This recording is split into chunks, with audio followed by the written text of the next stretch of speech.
Yes. Hello everyone. Welcome to IELTS Academy.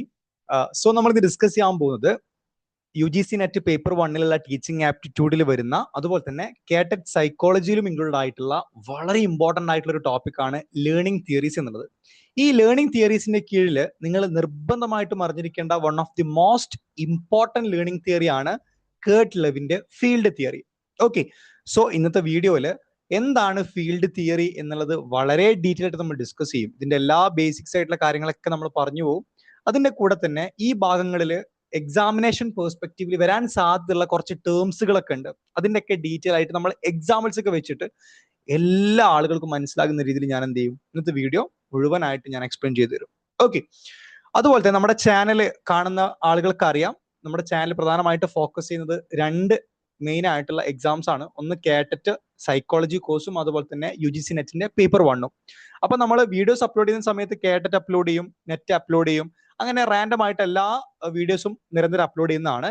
അപ്പോൾ നിങ്ങൾക്ക് confusion വരാതിരിക്കാനും വേണ്ടി, ഫോർ എക്സാമ്പിൾ ഇപ്പൊ നെറ്റിന് പ്രിപ്പയർ ചെയ്യുന്ന ആളുകൾ കേട്ടറ്റിന്റെ വീഡിയോസ് കാണേണ്ട ആവശ്യമില്ല. അപ്പൊ അങ്ങനെ നിങ്ങൾക്ക് ഒരു കൺഫ്യൂഷൻ ഒഴിവാക്കാനും വേണ്ടി നമ്മുടെ ചാനൽ ക്ലിക്ക് ചെയ്ത് കഴിഞ്ഞാൽ ഇവിടെ കോഴ്സസ് എന്നുള്ളൊരു ഓപ്ഷൻ ഉണ്ട്. ഇവിടെ വന്നു കഴിഞ്ഞാൽ നെറ്റിന് പ്രിപ്പയർ ചെയ്യേണ്ടവർക്ക് അവിടെ അവരുള്ള കോഴ്സുകളുണ്ട്. അതേസമയത്ത് കാറ്ററ്റ് പഠിക്കേണ്ട ആളുകൾക്ക് ഇവിടെ കാറ്ററ്റ് എന്ന് കൃത്യമായിട്ട് കൊടുത്തിട്ടുണ്ട്. കാറ്ററ്റ് സൈക്കോളജി കോഴ്സ് ഉണ്ട്, ഇവിടെ ടീച്ചിങ് ആപ്പ് നെറ്റിന്റെ ഉണ്ട്, ICT ഉണ്ട്. ഇങ്ങനെ എന്ത് ചെയ്യുന്നുണ്ട്, സിസ്റ്റമാറ്റിക് ആയിട്ട് ഞാൻ എന്ത് ക്ലാസിഫൈ ചെയ്ത് വെച്ചിട്ടുണ്ട്. അപ്പൊ കൺഫ്യൂഷന്റെ ആവശ്യമില്ല. കോഴ്സിൽ പോയി കഴിഞ്ഞാൽ ഡീറ്റെയിൽ ആയിട്ട് കാര്യങ്ങൾ കാണാൻ വേണ്ടി പറ്റും. Okay, anyway I'm starting the session. എന്താണ് കേർട്ട് ലെവിൻസ് തിയറി നമുക്ക് നോക്കാം. Okay, Kurt Lewin's theory explains human behaviour and change by emphasizing the interaction between an individual and the environment അല്ലെ. അപ്പൊ കേർട്ട് ലെവിൻസ് തിയറി പ്രധാനമായിട്ട് എന്താ focus ചെയ്യുന്നത്, human ബിഹേവിയറുമായി ബന്ധപ്പെട്ട ഒരു സ്റ്റഡിയാണ്. ഇവർ പ്രധാനമായിട്ട് എന്താ ഫോക്കസ് ചെയ്യുന്നത്, ഒരു വ്യക്തിയുടെ ആ വ്യക്തിയും ആ വ്യക്തിയുടെ എൻവിറോൺമെന്റ് തമ്മിൽ ഇന്ററാക്ട് ചെയ്യുന്നതിലൂടെ ആ ഒരു വ്യക്തിയിൽ എന്തൊക്കെയാണ് കാര്യങ്ങൾ സംഭവിക്കുന്നത്. ഓക്കെ, സിമ്പിൾ ആയിട്ട് അവരുടെ ഹ്യൂമൻ ബിഹേവിയറിൽ എന്തൊക്കെയാണ് ചേഞ്ചുകൾ സംഭവിക്കുന്നത് because of the interaction between the individual and the environment. Okay, Levin proposed that behavior is a function of the person and the environment. Behaviour എന്ന് പറയുന്നത്, ലെവിനെ സംബന്ധിച്ചിടത്തോളം ബിഹേവിയർ എന്ന് പറയുമ്പോൾ എന്താണ്, ആ ഒരു വ്യക്തിയും ആ വ്യക്തിയുടെ എൻവിറോൺമെന്റും കൂടിക്കലരുമ്പോഴാണ് അവിടെ എന്ത് സംഭവിക്കുന്നത്, അവിടെ ഒരു ബിഹേവിയർ എന്നുള്ള ഒരു ഫാക്ടർ അവിടെ ഫോം ചെയ്യുന്നത് എന്നാണ് ആര് പറയുന്നത്, കേർട്ട് ലെവിന് പറയുന്നത്. അതിന് പുള്ളിക്കാരൻ ചെറിയൊരു പിന്നെ എന്താണ് ഒരു ഡെഫിനിഷൻ കൊടുത്തിട്ടുണ്ട്, ഒരു ഇക്വേഷൻ കൊടുത്തിട്ടുണ്ട്. B is equal to F into PE അല്ലെ. അപ്പൊ ഇവിടെ നമുക്ക് B എന്ന് പറയുമ്പോൾ എന്താണ്, അത് ബിഹേവിയർ ആണ് അല്ലെ. വാട്ട് പേഴ്സൺ ആക്ച്വലി ഡസ് അല്ലെ, ഒരു വ്യക്തി എന്താണ് ചെയ്യുന്നത്, അവരുടെ ബിഹേവിയർ എങ്ങനെയാണ് ഫോം ചെയ്യുന്നത്, because of the person and the environment. Person എന്ന് പറയുമ്പോൾ നമ്മൾ ചിന്തിക്കും ആ ഒരു വ്യക്തിയുടെ ഫിസിക്കൽ സിറ്റുവേഷൻ ആണോ പേഴ്സൺ എന്ന് പറയുന്നത്, അല്ല. പേഴ്സൺ എന്ന് പറയുമ്പോൾ എന്താണ്, ഒരു വ്യക്തിയുടെ ഇൻഡിവിജ്വൽ ആയിട്ടുള്ള ക്യാരക്ടറിസ്റ്റിക്സ് ആണ്. എന്തൊക്കെയാണ്, അയാളുടെ പേഴ്സണാലിറ്റി, അദ്ദേഹത്തിന്റെ മോട്ടിവേഷൻ, അവരുടെ ആറ്റിറ്റ്യൂഡ്, എബിലിറ്റീസ്, നീഡ്സ്, ഇതിനൊക്കെ നമ്മൾ എന്ത് പറയാ, പേഴ്സൺ എന്ന് പറയാം. ഇനി എന്ന് പറയുമ്പോൾ എന്താണ്, എൻവിറോൺമെന്റ് ആണ് അല്ലെ. ആ ഒരു വ്യക്തിയുടെ സറൗണ്ടിങ്സ് അല്ലെ, family, friends, class room, work space, society. Okay, അതുപോലെ തന്നെ ഫംഗ്ഷൻ എന്ന് പറയുമ്പോൾ എന്താണ്, ഡിപ്പെൻഡ്സ് ഓൺ. അപ്പൊ നിങ്ങൾക്ക് ആ ഇക്വേഷൻ മനസ്സിലായല്ലോ. ഒരാളുടെ behaviour is depends upon that person and his environment. Person എന്ന് പറയുമ്പോൾ എന്താണ്, ആ വ്യക്തിയുടെ personality, attitude, motivation, abilities, needs, അതും അതിന്റെ കൂടെ ആ വ്യക്തിയുടെ സറൗണ്ടിങ്സ് അല്ലെ, അവരുടെ ഫാമിലി, അവരുടെ friends, class room, work place, society. ഇത് രണ്ടും കൂടിക്കലരുമ്പോഴാണ് അയാളുടെ ബിഹേവിയർ എന്ത് ചെയ്യുന്നത്, അവിടെ ഫോം ചെയ്യുന്നത്. സിമ്പിൾ ആയിട്ടുള്ള ഒരു കോൺസെപ്റ്റ് ആണ്, വളരെ സിമ്പിൾ ആയിട്ടുള്ള ഒരു കോൺസെപ്റ്റ് ആണ്. ഇതിലും സിമ്പിൾ ആയിട്ട് എക്സ്പ്ലെയിൻ ചെയ്താൽ ആവശ്യമില്ല. എല്ലാവർക്കും മനസ്സിലാക്കുന്ന രീതിയിലുള്ള കാര്യങ്ങൾ മാത്രമേ ഇതിലുള്ളൂ, മനസ്സിലാക്കാൻ പറ്റുന്ന രീതിയിലുള്ള കാര്യങ്ങൾ മാത്രമേ ഇതിലുള്ളൂ. Okay, according to him, second, behaviour is influenced not only by a person characteristics, attitudes and needs, but also by the social and physical environment in which the person operates അല്ലെ. അപ്പം എന്താ ഇതിൽ ചുരുക്കി പറയുന്നത്, ഒരു വ്യക്തിയുടെ ബിഹേവിയർ ഫോം ചെയ്യാനും വേണ്ടി അയാളുടെ ക്യാരക്ടറിസ്റ്റിക്സോ ആറ്റിറ്റ്യൂഡോ നീഡ്സോ അത് മാത്രമല്ല അതിനെ ബാധിക്കുന്ന ഒരു ഫാക്ടർ, ഒരാളുടെ ബിഹേവിയറിനെ ഇൻഫ്ലുവൻസ് ചെയ്യുന്ന ഒരു ഫാക്ടർ.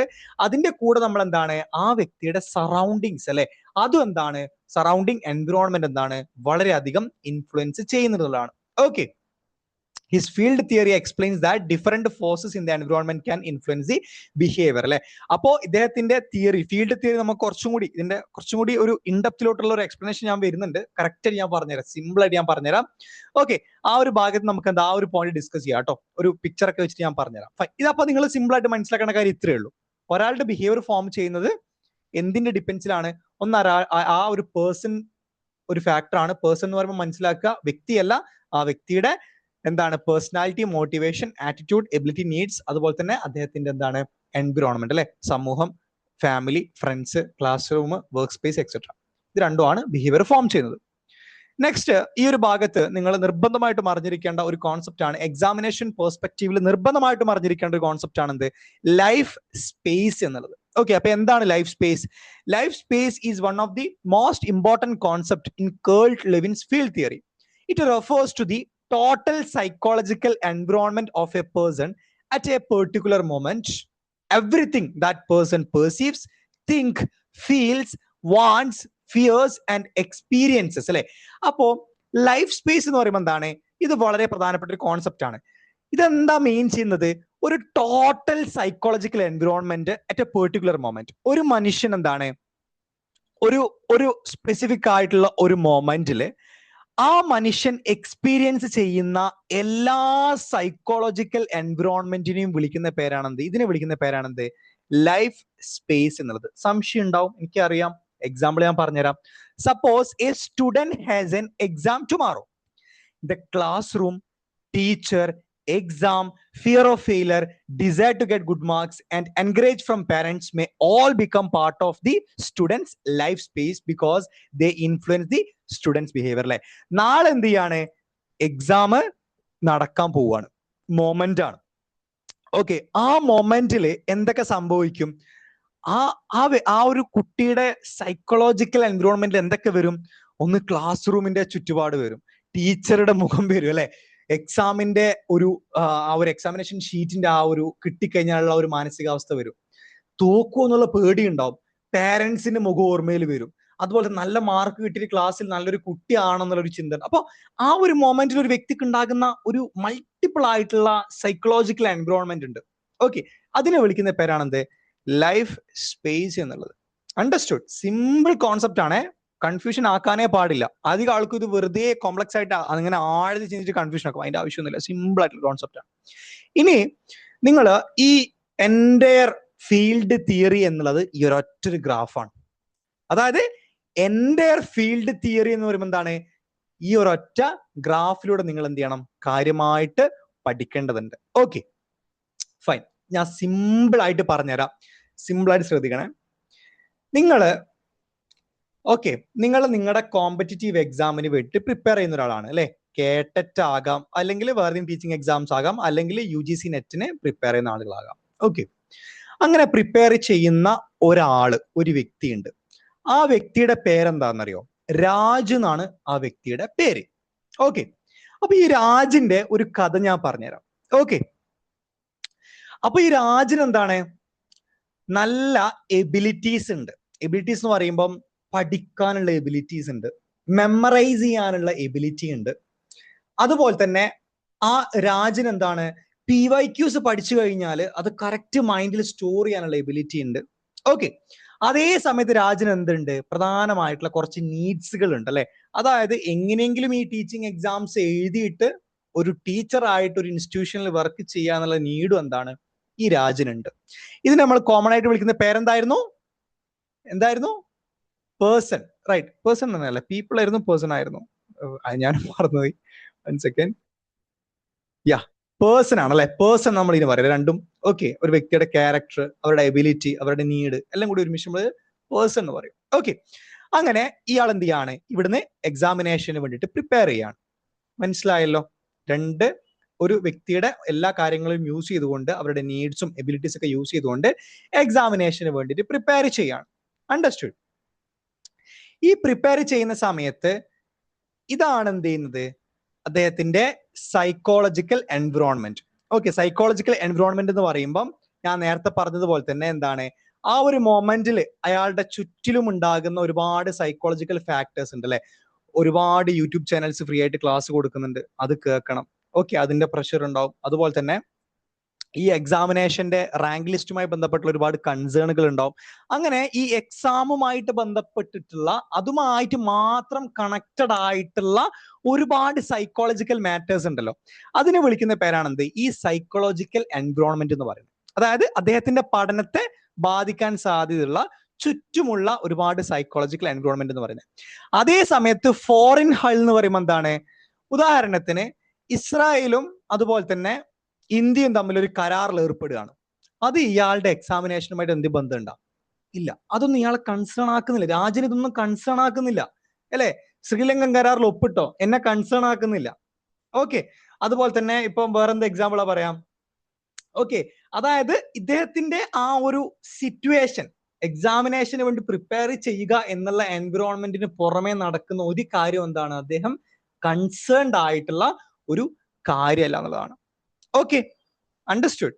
ഇതാണ് എന്ത്, ഈ പറയപ്പെടുന്ന ഫോറിൻ ഹൾ. ഫോറിൻ ഹൾ എന്ന് പറയുമ്പോൾ എന്താണ്, അദ്ദേഹത്തിന്റെ ഒരു സ്പെസിഫിക് ആയിട്ടുള്ള എൻവിറോൺമെന്റ് ഉണ്ടാവും, പഠന അന്തരീക്ഷം ഉണ്ടാവും, അതിന് പുറമേയുള്ള നടക്കുന്ന കാര്യങ്ങളൊന്നും അദ്ദേഹം എന്ത് ചെയ്യില്ല, അത് ഇൻഫ്ലുവൻസ് ചെയ്യില്ല. അതാണ് ഫോറിൻ ഹൾ എന്ന് പറയുന്നത്. ഓക്കെ, അപ്പോ ഇതെന്ത് ചെയ്യുന്നില്ല, ഇത് നമ്മൾ കൺസിഡർ ചെയ്യേണ്ട ആവശ്യമില്ല, ഇത് ക്യാൻസൽ ആണ്, ഇതൊന്നിനും ബാധിക്കുന്നില്ല. ഈ ഒരു സർക്കിൾ മാത്രമാണ് ഇതിനെ ബാധിക്കുന്നത്. ഇനി ഇതിന്റെ ഉള്ളിൽ തന്നെ എന്തൊക്കെ സൈക്കോളജിക്കൽ എൻവിറോൺമെന്റ് നമുക്ക് നോക്കാം. ആദ്യം എന്താണ്, ഡ്രൈവിംഗ് ഫോഴ്സ് ഉണ്ടാവും, അതുപോലെ തന്നെ റീസ്ട്രെയിനിങ് ഫോഴ്സ് ഉണ്ടാവും. ഓക്കെ, ഡ്രൈവിംഗ് ഫോഴ്സ് എന്ന് പറയുമ്പോൾ എന്താണ്, ഈ വ്യക്തി എന്താണ് എല്ലാ ദിവസവും എക്സാമിനേഷന് വേണ്ടിയിട്ട് പ്രിപ്പയർ ചെയ്യാനും വേണ്ടിയിട്ട് ഇയാളെ പുഷ് ചെയ്യുന്ന ഒരുപാട് ഫാക്ടേഴ്സുകൾ ഉണ്ടാവും. ഉദാഹരണത്തിന് ഇപ്പൊ എന്റെ ചാനൽ സബ്സ്ക്രൈബ് ചെയ്ത ആളുകൾക്ക് എന്താണ്, ഡെയിലി അപ്ഡേറ്റ്സുകൾ കിട്ടും, നോട്ടിഫിക്കേഷൻ. അപ്പൊ അവർക്ക് തോന്നലുണ്ടാവും, ഓ എക്സാം അടുപ്പിച്ചായാലേ പഠിക്കണം അല്ലേ. Okay okay, joking. ഓക്കെ, അപ്പൊ ഡ്രൈവിംഗ് ഫോഴ്സ് എന്ന് പറയുമ്പോൾ എന്താണ്, ആ ഒരു വ്യക്തിക്ക് ആ ഒരു ഗോൾ അച്ചീവ് ചെയ്യാനും വേണ്ടിയിട്ട് അദ്ദേഹത്തിന്റെ സൈക്കോളജിക്കൽ എൻവിറോൺമെന്റിൽ ഒരുപാട് കാര്യങ്ങൾ അദ്ദേഹം എന്ത് ചെയ്യും, അതിന് ആ ഒരു ഗോൾ അച്ചീവ് ചെയ്യാൻ വേണ്ടി പുഷ് ചെയ്യുന്ന ഒരുപാട് ഫാക്ടേഴ്സ് ഉണ്ട്. അതേ സമയത്ത് റീസ്ട്രെയിനിങ് ഫോഴ്സ് എന്ന് പറയുമ്പോൾ എന്താണ്, റീസ്ട്രെയിനിങ് ഫോഴ്സ് എന്ന് പറയുമ്പോൾ എന്താണ്, അദ്ദേഹം ബാക്കോട്ടേക്ക് വലിക്കുന്ന ഒരുപാട് ഫോഴ്സുകൾ ഉണ്ടാവും. ഇപ്പോൾ 2 മണിക്കൂർ എക്സാമിനേഷന് പഠിക്കാൻ വേണ്ടിയിട്ട് ലാപ്ടോപ്പ് തുറന്ന സമയത്ത് അദ്ദേഹം ചിന്തിക്കുകയാണ് എന്ത്, ഒരു 10 മിനിറ്റ് റീൽസ് കണ്ടാലോ, അല്ലെ? ഫോൺ സൈഡിൽ ഉണ്ടാവും. അല്ലെങ്കിൽ ഫ്രണ്ട്സ് വിളിച്ചിന് ചായ കുടിക്കാൻ പോയാലോ, അവിടെ സമയം ചിലപ്പോൾ ഫ്രണ്ട്സിനോട് 10 മിനിറ്റ് റീൽസ് തുടങ്ങിയിട്ട് ചിലപ്പോൾ 1 മണിക്കൂറൊക്കെ റീൽസ് കണ്ട് അങ്ങനെ പോകും. ഫ്രണ്ട്സിനോട് ചായ കുടിക്കാൻ പോയപ്പോൾ പിന്നെ 1/2 മണിക്കൂർ അങ്ങനെ ഫ്രണ്ട്സിനോട് പോയി ആ സമയം വേസ്റ്റ് ചെയ്യും. അപ്പോൾ ആണ് റീസ്ട്രെയിനിങ് ഫോഴ്സ് എന്ന് പറയുന്നത്. ഇവിടെ എന്താണ്, നമ്മുടെ ഗോൾ ഉണ്ട് അല്ലെ, ഗോൾ എന്ത് ചെയ്യാണ്, ഗോള് ഇവിടെ ഉണ്ട്. അപ്പോ ഈ റീസ്ട്രെയിനിങ് ഫോഴ്സ് എന്താണ്, ഇവിടെ ഒരു ബാരിയർ ആയിട്ട് എന്ത് ചെയ്യാണ്, അവിടെ വർക്ക് ചെയ്യാണ്. റീസ്ട്രെയിനിങ് ഫോഴ്സ് ഒരു ബാരിയർ ആണ് അല്ലെ, മൊബൈൽ ഫോൺ യൂസ് ചെയ്ത ഒരു ബാരിയർ ആണ്, നമ്മുടെ ഗോൾ അച്ചീവ് ചെയ്യാനുള്ള ഒരു ബാരിയർ ആണ്. അതേ സമയത്ത് ഫ്രണ്ട്സിനോട് ചായ പിടിക്കാൻ പോയാൽ ഒരു ബാരിയർ ആണ്. ഓക്കെ, ഗോൾ എന്ന് പറയുമ്പോൾ എന്താണ്, ഈ ഗോളിലേക്ക് എത്താനും വേണ്ടി ഈ പുള്ളിക്കാരൻ ഗോള് ഇങ്ങനെ ഒരു ഡയറക്ഷൻ കാണും നിങ്ങൾ ഈ പിക്ചറിൽ. ഇതെന്താ മീൻ ചെയ്യുന്ന വെച്ച് കഴിഞ്ഞാല്, ഗോള് ഒരു മാഗ്നറ്റ് പോലെ പ്രവർത്തിക്കുന്നത്. ഈ വ്യക്തി എന്ത് ചെയ്യാണ്, ആ ഗോളിന്റെ ഉള്ളിലോട്ടേക്ക് എന്ത് ചെയ്യാണ്, വലിച്ച് എടുക്കുകയാണ്. അണ്ടർസ്റ്റുഡ്. ഇതാണ് സിമ്പിൾ ആയിട്ട് നമ്മൾ ഈ ഒരു ഭാഗത്ത് മനസ്സിലാക്കേണ്ടത്. അപ്പൊ ഇങ്ങനെയാണ് ഒരാളുടെ ബിഹേവിയർ, ആ വ്യക്തിയും ആ വ്യക്തിയുടെ എൻവിറോൺമെന്റും ഇങ്ങനെയാണ് ഒരാളുടെ ബിഹേവിയറിനെ ബാധിക്കുന്നത്. അപ്പൊ ഇവിടെ ഡ്രൈവിംഗ് ഫോഴ്സിലോട്ട് പോകണോ അല്ലെങ്കിൽ റീസ്ട്രെയിനിങ് ഫോഴ്സിലോട്ട് പോകണോ എന്നൊക്കെ തീരുമാനിക്കുന്നത് എന്താണ്, ആ ഒരു വ്യക്തിയാണ്.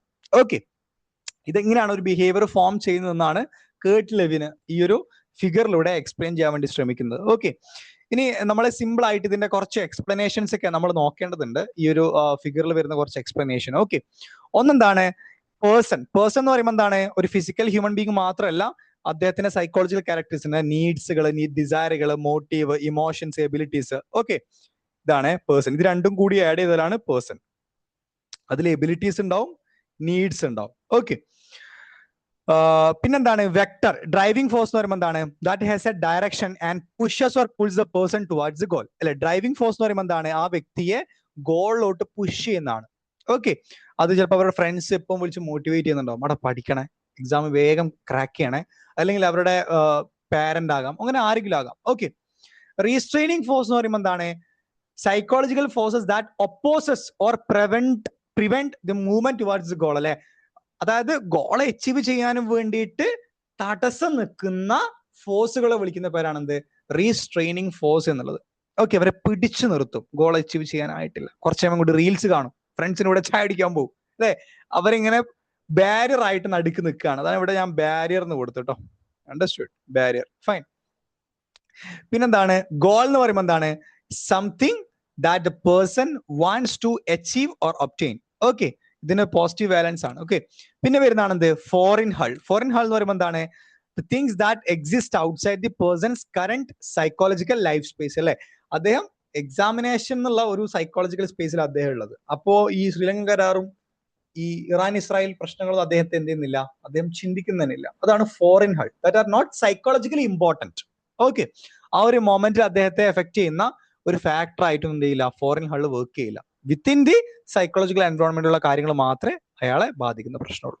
ഓക്കെ, നെക്സ്റ്റ് നമ്മൾ പഠിക്കേണ്ട അപ്പൊ അതാണ് നമുക്ക് ആ ഒരു പിക്ചർ റെപ്രസെന്റേഷൻ നമ്മൾ ഇത്ര കാര്യം നമുക്ക് പഠിക്കാനുള്ളൂ. ഇനി കുറച്ച് കോൺസെപ്റ്റ്സുകൾ ഈ ഒരു ഭാഗത്ത് പഠിക്കാനുണ്ട്. എല്ലാം ഈ ഒരു ആ ഒരു പിക്ചറുമായിട്ട് കണക്ട് ചെയ്തിട്ട് നിങ്ങൾ ഈ കോൺസെപ്റ്റ് ഒക്കെ പഠിച്ചാൽ മതി കേട്ടോ. സിമ്പിൾ ആയിട്ട് ഞാൻ പറഞ്ഞുതരാം എന്താന്നുള്ളത്. ഓക്കെ, അടുത്തത് വാലൻസ് എന്നുള്ളൊരു കോൺസെപ്റ്റ് ആണ്. എന്താണ് valence? Valence means the psychological attractiveness or unattractiveness of something to a person.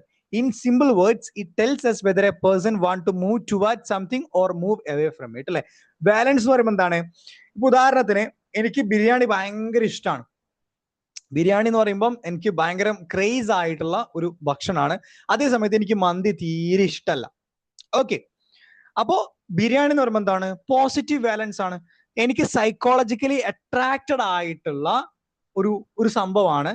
Okay, ഈ പറയുന്ന സൈക്കോളജിക്കലി നമ്മൾ അട്രാക്റ്റഡ് ആവുമല്ലോ. ഓക്കെ, അതായത് ഒരു പോസിറ്റീവ് ബാലൻസ് എന്ന് പറയുമ്പോൾ നമുക്ക് അട്രാക്റ്റീവ് ആയിട്ടുള്ള ഒരു കാര്യത്തിലോട്ട് നമ്മൾ എന്ത് ചെയ്യും, ടുവാർഡ്സ് അതിലോട്ട് നമ്മൾ മൂവ് ചെയ്യുന്നതാണ്. ഓക്കെ, അതാണ് പോസിറ്റീവ് ബാലൻസ് എന്ന് പറയുന്നത് അല്ലെ. Something is attractive or desirable, person moves towards it അല്ലെ. നമുക്കത് അട്രാക്റ്റീവ് ആണ്, നമുക്ക് ഡിസൈറബിൾ ആണ്, നമ്മൾ എന്ത് ചെയ്യും, അതിലോട്ട് മൂവ് ചെയ്യും. Okay, a student want to get a good job. Okay, so job is equal to positive balance അല്ലെ. ജോബ് കിട്ടുക എന്നുള്ളത് എന്താണ്? പോസിറ്റീവ് ബാലൻസ് ആണ്. കാരണം നമ്മൾ എന്താണ്, നമുക്ക് സൈക്കോളജിക്കലി നമ്മൾ അതിൽ അട്രാക്റ്റഡ് ആണ്. നെഗറ്റീവ് ബാലൻസ് പറയുമ്പോൾ എന്താണ്? Something is unattractive or undesirable, persons move away from it. എനിക്കത് വേണ്ട, എനിക്ക് താല്പര്യമില്ല. ഫൈൻ, അതാണ് നെഗറ്റീവ് ബാലൻസ് എന്ന് പറയുന്നത്. Okay, a students want to avoid failing. അപ്പൊ ഫെയിലർ എന്ന് പറയുമ്പോൾ എന്താണ്? തോൽക്കാൻ എനിക്ക് എപ്പോഴും പേടിയാണ്. തോൽവിയിലോട്ട് ഞാൻ എന്ത് ചെയ്യുന്നില്ല, അട്രാക്ട് ചെയ്യപ്പെടുന്നില്ല.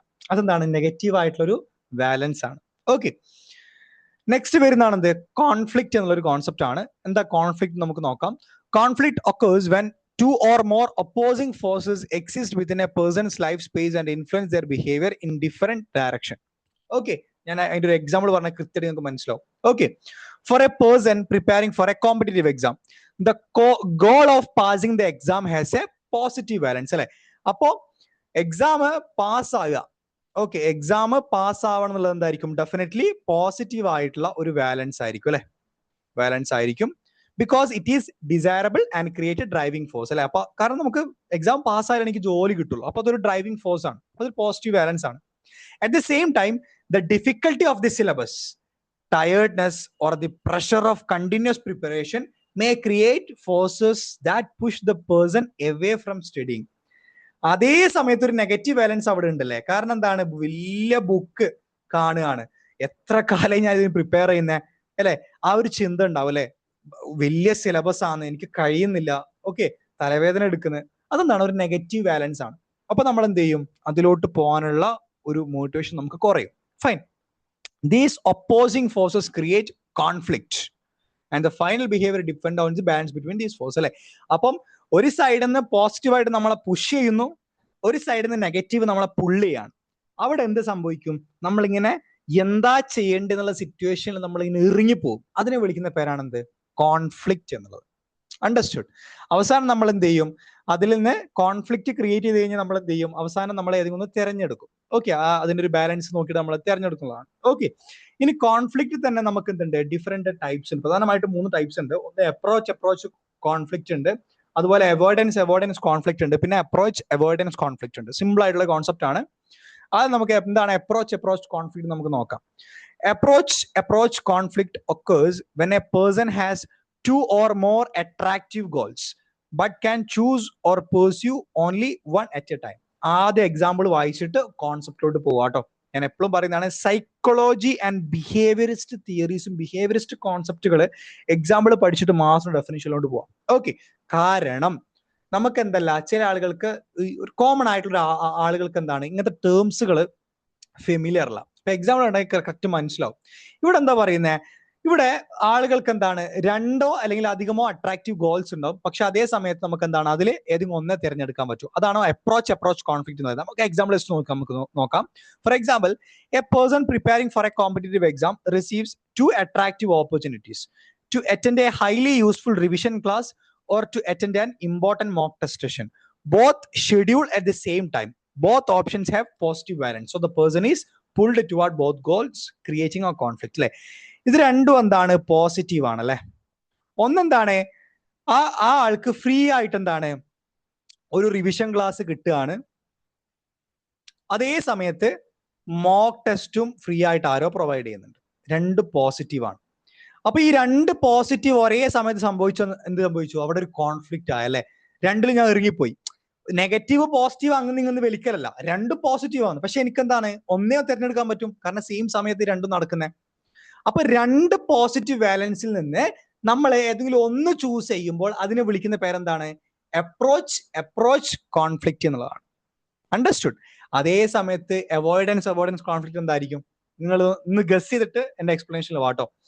Avoidance conflict occurs when a person has to choose between 2 or more undesirable goals or situation and both have negative valence. അല്ലെ, രണ്ട് നെഗറ്റീവ് വാലൻസിന് ഏതെങ്കിലും ഒന്ന് ചൂസ് ചെയ്യാനുള്ള സിറ്റുവേഷൻ ആണ് അവോയ്ഡൻസ് കോൺഫ്ലിക്റ്റ് എന്ന് പറയുന്നത്.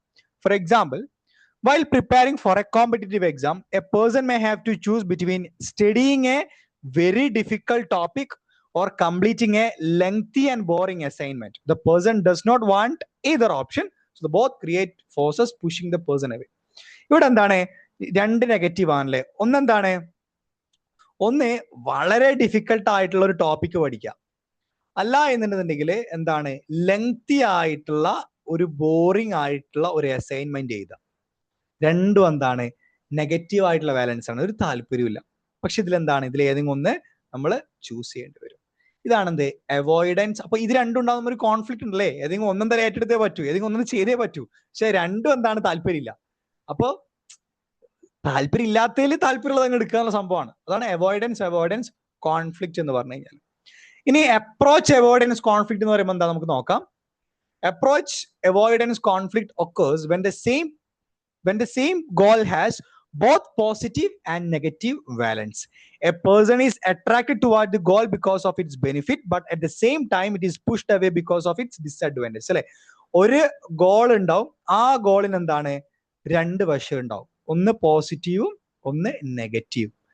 അപ്പം ഈ ഒരു കോൺഫ്ലിക്റ്റ് ഉണ്ടല്ലോ, ഇതിനെ വിളിക്കുന്ന പേരാണ് അപ്രോച്ച് അവോയ്ഡൻസ് കോൺഫ്ലിക്റ്റ് എന്ന് പറയുന്നത്. For example, while preparing for a competitive exam, a person want to join an intensive coaching program because it may improve their chance of success. ഇത് പോസിറ്റീവ് ആയിട്ടുള്ള ഒരു ബാലൻസ് ആണ് അല്ലെ.